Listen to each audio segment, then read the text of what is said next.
லங்கைக்கு சென்ற தேவா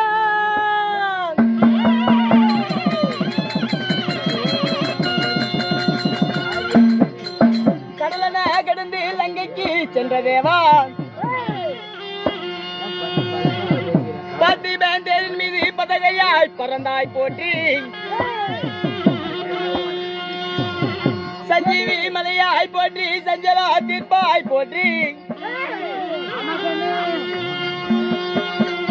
எங்கள் அற்புத விஸ்வரூபா காஞ்சிரையா திருவடி பாதம் நமஸ்தே.